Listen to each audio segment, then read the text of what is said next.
Welcome back to the Defiant Spirit. I'm Dr. Baruch HaLevi, also known as B, and I appreciate you tuning in for this important conversation, which is men and mastery. Your why is bigger than your work.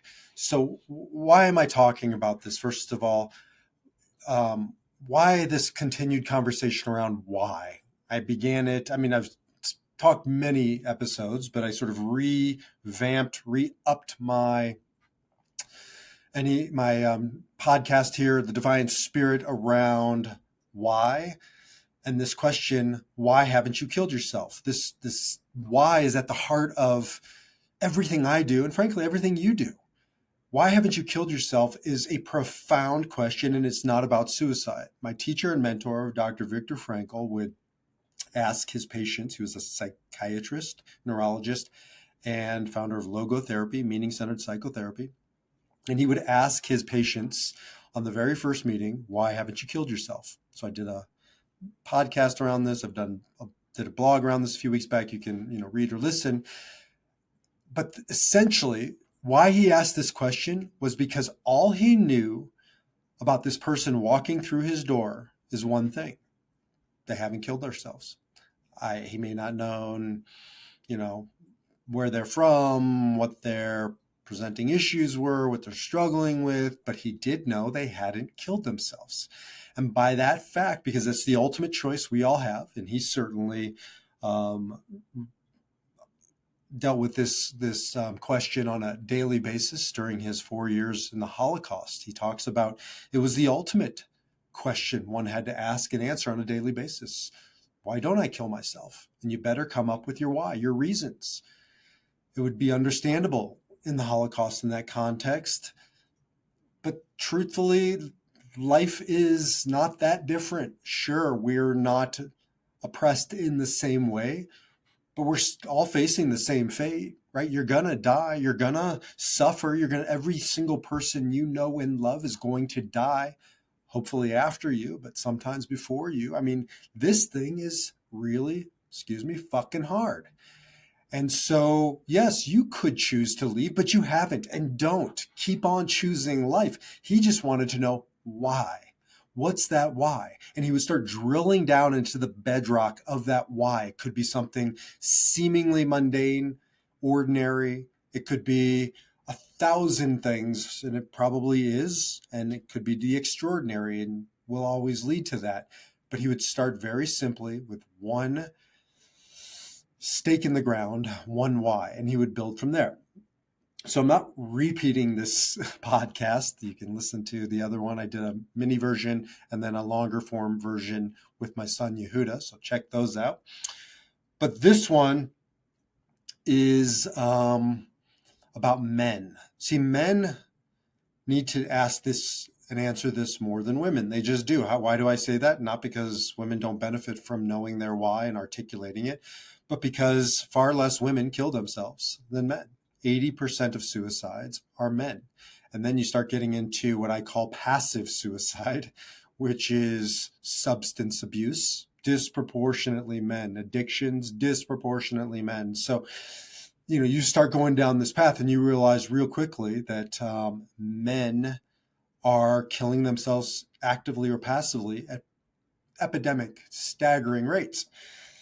There's benefit, of course, to women hearing this and listening to this, but I am here to give a new voice and a new perspective to men. That's why I'm focused on my work, ManUPrising, helping men rise up in the second half of life. In fact, I've heard of 2 suicides this past month of men in the second half of life who had seemingly had everything but killed themselves. And I want to address it. I want to get into it.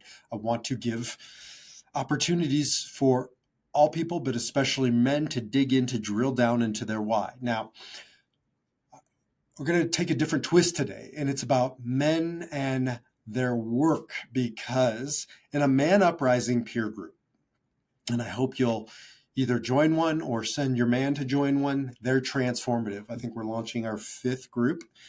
We plan on just continually scaling up with that. And you can learn more at manuprising.org for men's second half of life. You define that however you want, roughly 40 and north. And we have our fifth group, 9 guys in each group. So that's 45 guys who are just digging deep into their why. What's my why? And one of the things you see in the peer group is during our update session, it's very structured. We have a 15-step agenda. It's borrowed from another peer group model called EO, Entrepreneurs Organization. And it's proven, it's tried, it's true, it's amazing. One of the things you do in there is you go around for 5 to 7 minutes and you give an update on your life, just sharing the highs and lows, the peaks and valleys. And there are 4 buckets that we divide that into. You talk about personally what's going on. That can be anything spiritually, it can be physically, whatever it is you want to define as personally, highs and lows. Then you go into family. Pretty obvious. Guys spend a good chunk of their time on the personal and on the family. There's community. That's sort of everything out in the world. Could be friends, could be actual community, could be however you define that, going off to the big world. And then there's work. I would say, if I were to sort of allocate time spent on each of these buckets, I would say most men spend 30 to 50% on work stuff, and then maybe 30% on personal, the rest on family, and very little on community. Work is number one, right? You just get into it. You hear it over and over again. Personal, family, also up there high, but work is just dominant in a man's life. So one of my favorite examples of this, and as part of the ManUPrising curriculum, is you go to a cocktail party, you walk up to a guy, and you say, "Hey, my name's B. What's your name?" Right? It's the first question you ask.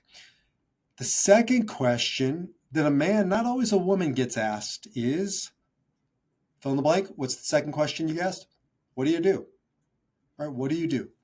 Now, if you ask most women that, they may fill in the blank with their profession, but they may not. It's not a given.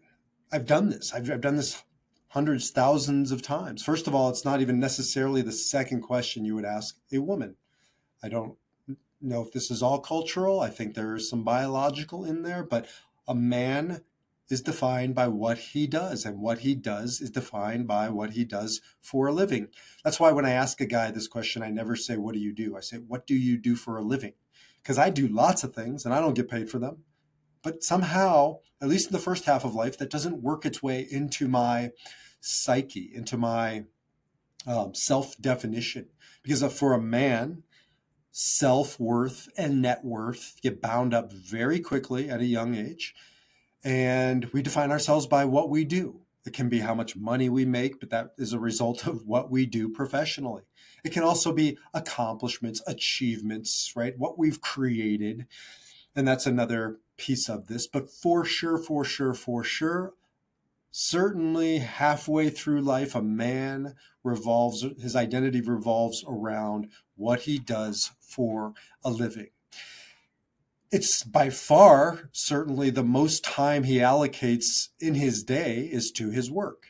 How many guys do I know that work 8 hours a day? Not that many. I mean, maybe even if they're punching in a clock 8 hours a day, which I don't know too many guys who are punching the clock or working 8 hours a day.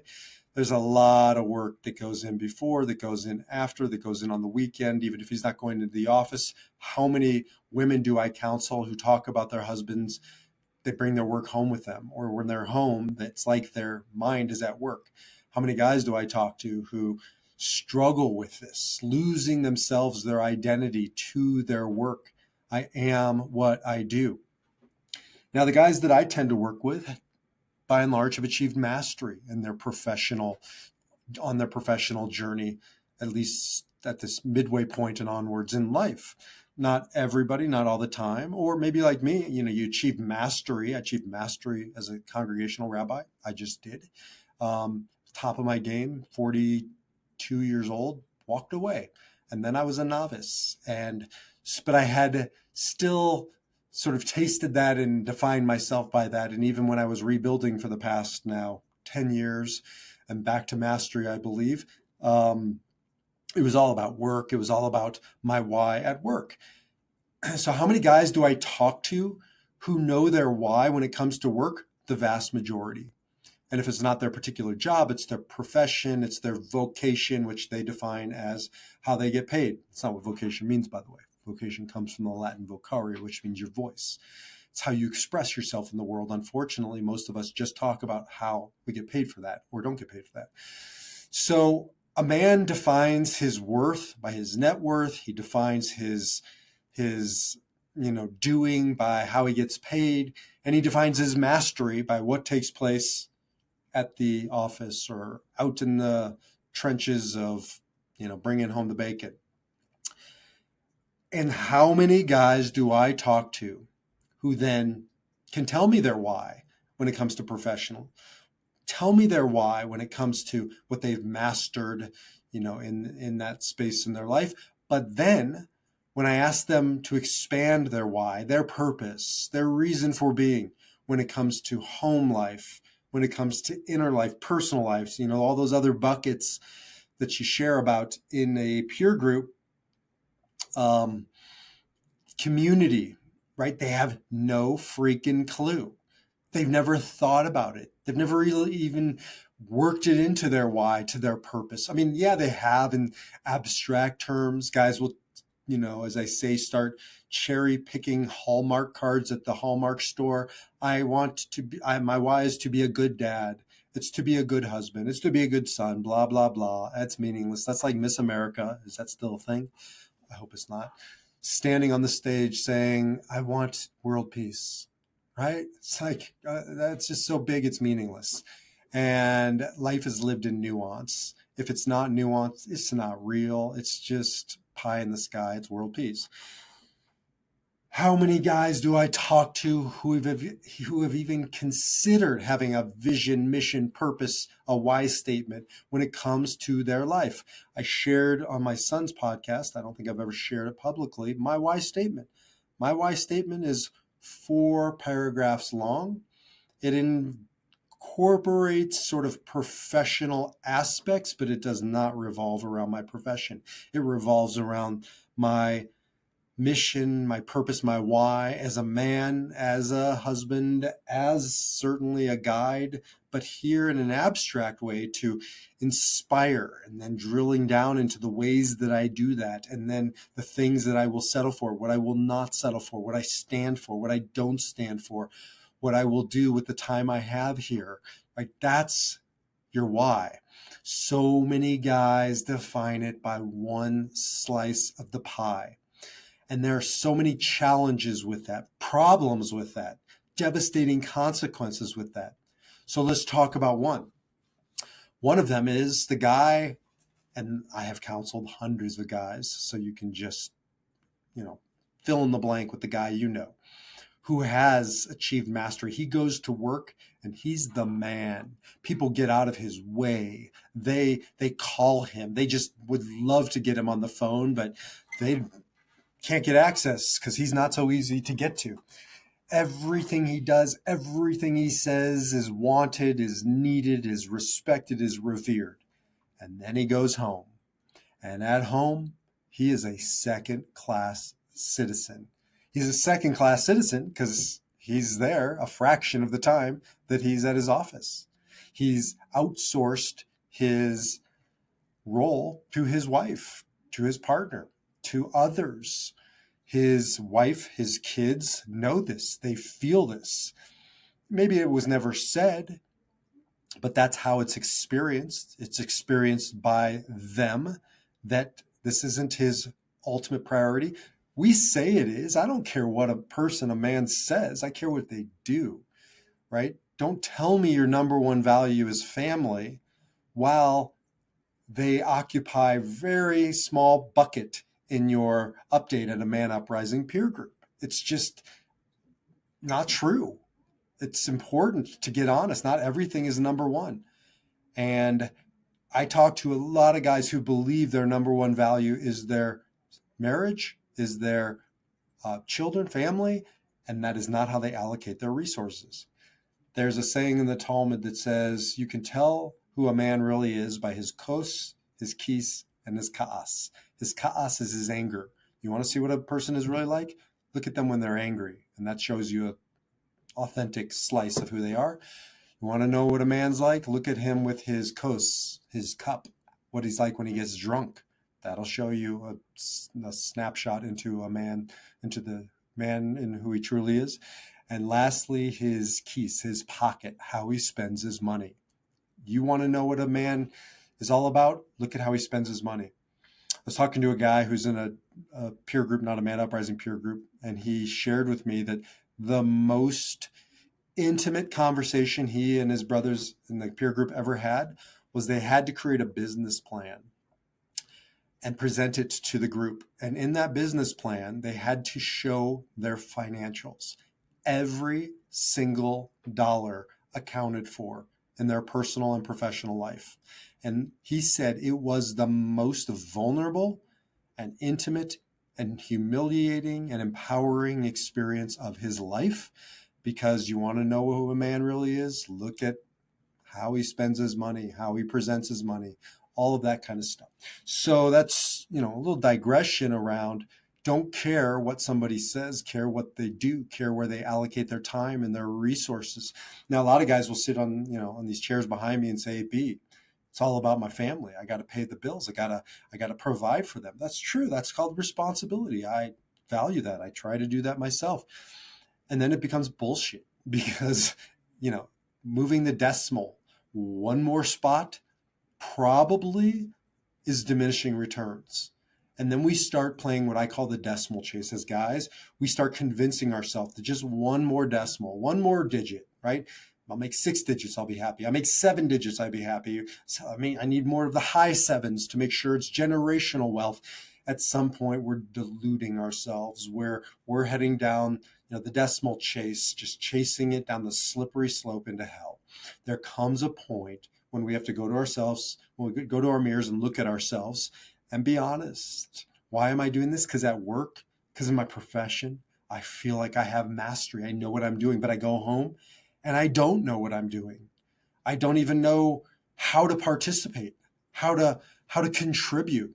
So the work I'm doing with guys a lot now, middle age, is not just helping them. I can do executive, coaching work, but that always leads back to home.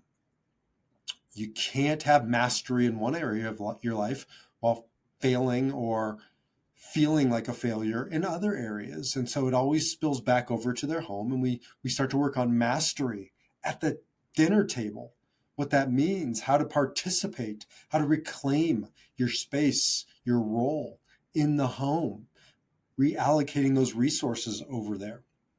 And it's powerful to see these men step back into their power, put themselves back at the center of their families' lives. Frankly, it's not only better at home, it becomes better at work, because what we usually find is too much energy has been invested at work and it's actually disempowering, right? We've created this culture of dependency over at work. And usually you back out of there, you reallocate your resources to other areas like home, and things just start going better. You start getting back to a place of sustainability, a holistic, organic rhythm to your life. Reallocating time to personal, right? So many guys have risen to the top in their professions or work by neglecting their themselves. So personal is a bucket, in a ManUPrising peer group that we got to tend to. Personal could be certainly physical, making sure that you are approaching your physicality differently in the second half of life. Again, that's my area of focus, really. Guys, at this stage, you can't just power through things anymore. There are consequences to 10, 12-hour days. There are consequences to not getting enough sleep.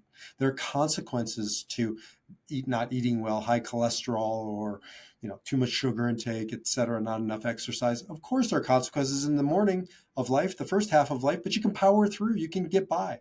But then you get to the second half of life, and it's not just about quantity, it's about quality of life. So we part of our, my coaching work with these guys and curriculum is to factor in physical wellness, self-care as an act of love, self-love, love to others. I use the analogy all the time of men and women, running around the periphery of their lives, taking care of others as an act of selflessness. That's not selfless, that's selfish, because you can do it for a while until you drop dead of a heart attack, or lose your connection and get divorced, or estrange your kids because you're over here running around taking care of certain people and not taking care of the kids, and I don't just mean physically but emotionally, mentally, time wise, and it collapses. So we got to get back to the center of our lives, stand at the center and be strong there. And that means taking care of ourselves. That means saying no to other people and saying yes to ourselves, not as an act of selfishness, as an act of self-centering, putting ourselves back at the center of our lives. That is a man's duty, to be at the center of his life, not over in one bucket or the other bucket or out on the periphery, the center, with equal access, equal energy to all aspects of our lives. It has to be spiritual. You can define spiritual however the hell you want.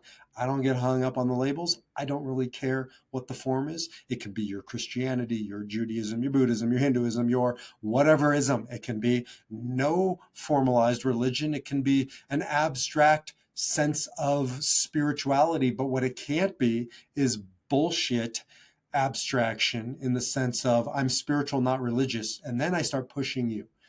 What does that mean? It means I'm spiritual, not religious. I believe in something more. Okay, again, I don't care what you believe. I care what you do. So how does that manifest? That's like me going to Ariella on her birthday and saying, I love you, dear. I didn't get you anything. I didn't make time for you today. I didn't allocate any resources, but I love you. You know that, right? She'd put her high heel up my ass.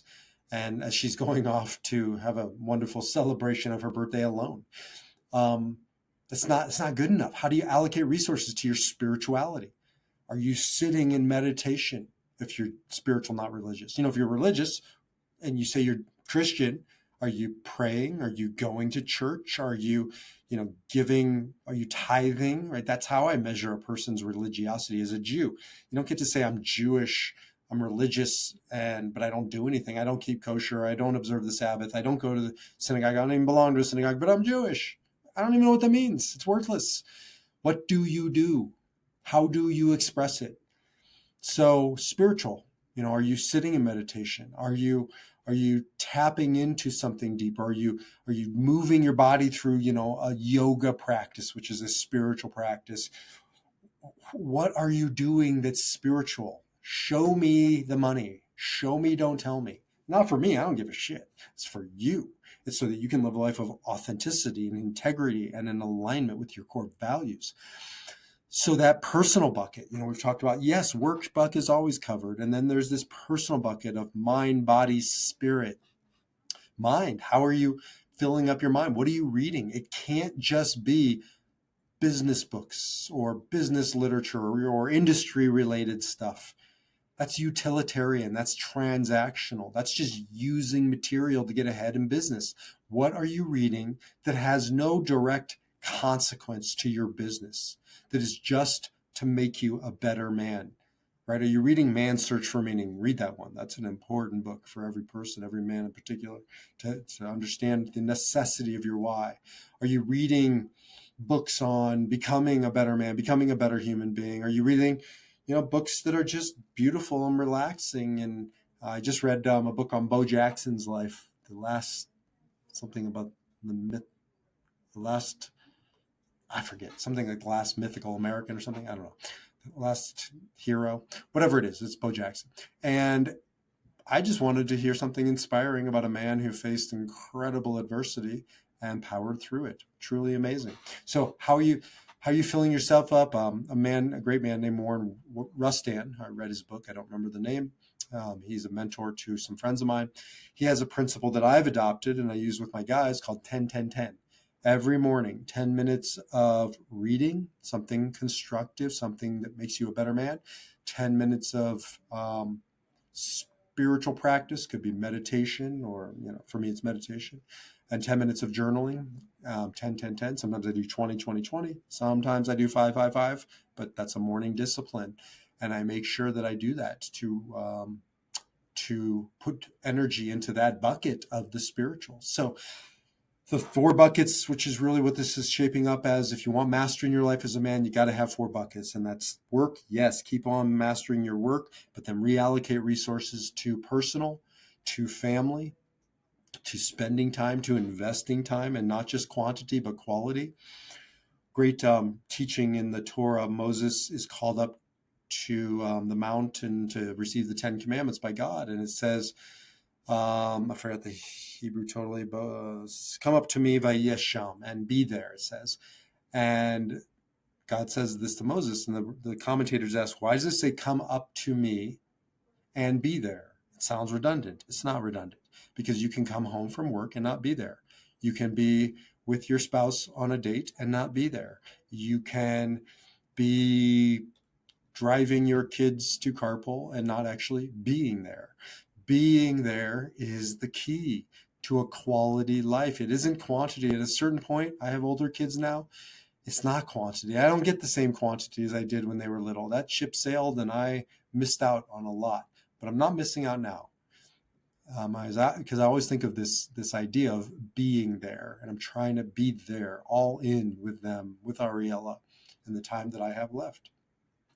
And so making sure there's allocated resources in that bucket. And last but not least, and this is a big one, this is the empty bucket in a ManUPrising peer group. Very little is talked about in the community side of things. It's almost like a leftover, as opposed to being central. We need to get back to mastery in those other things, which is beyond personal, beyond family, beyond work. And I put in this one friends. I don't think it is for women. I think that's included in the personal. But for men, friends get relegated to the side, because in the climb, in the morning of life, we are transactional. We're, building our book of business. And so friends become the acquaintances, who's around us. Yeah, we maintain contacts with high school buddies and college buddies, and we have poker buddies, and we have golf buddies, and we have hunting buddies, but they're buddies. I don't consider that a friend unless you go deep, unless you tell them the truth, unless they know about your marriage and your struggles or your financial situation, or, your illness or your fears, your hopes, your dreams. Like, just getting on bullshit banter on a text thread is not true friendship. Fine, they're buddies. But men get to a second half of life and they realize they don't have friends, not really, not many. And so allocating energy, resources to the community, to the friends side of the equation. How many guys come to the ManUPrising peer groups because they realize they don't have those guys? The guys at ManUPrising, I say they're going to carry my casket. I've known guys for 50 plus years. They're buddies. They are not my brothers. They're not deepest level friends. But the guys who I meet every month, and I've only been doing it with them for a year, they are my brothers. So really thinking about mastery, or getting back to mastery when it comes to friends, when it comes to community. We live in an era where most people don't belong to synagogues and churches, not like yesteryear. Fine, I don't either, by the way. I don't find any connection to any particular religious institution. But I have community outlets. I have been building it with ManUPrising. That is really my community. That is my church. That is my synagogue. That is my growing center, and allocating more and more resources to build that community. But we need community, organizations, volunteering, giving back. Viktor Frankl calls this self-transcendence.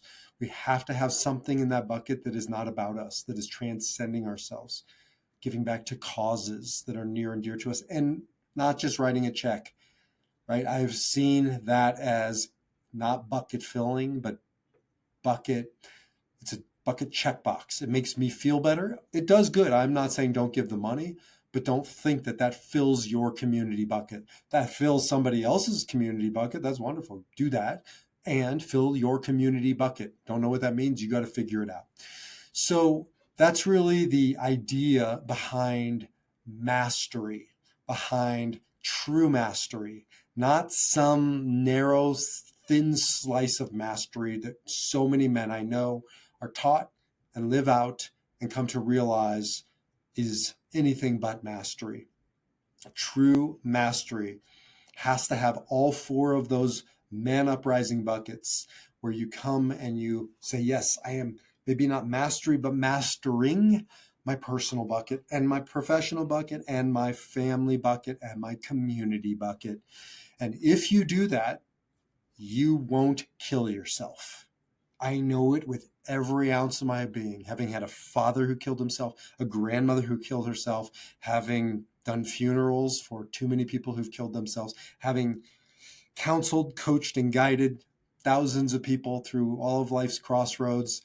If you have mastery at this expanded level, then you will have all of these legs on a stool to support you, and one will be jeopardized at any given time. You may not have mastery in one area, but that's okay, because you have three other legs to lean on. And a stool with four legs is the only type of stool that won't tip over if one leg is lost. Four-legged stool of your life. And this is not about suicide. This is about your why. And knowing that your why is robust, it's dynamic, and it is resilient isn't about surviving. It's about thriving. Because at any given time in your life, you will lean more on those other whys while you rebuild the stool that has been, the leg that has been lost. So this is about not surviving. This is about thriving. This is for all people, but men in particular, because too many men are killing themselves actively through suicide and passively through indirect, frankly, more subtle and cowardly oftentimes forms of suicide. Right? To not tend to your health over the next 20 years is simply suicide. Prolonged.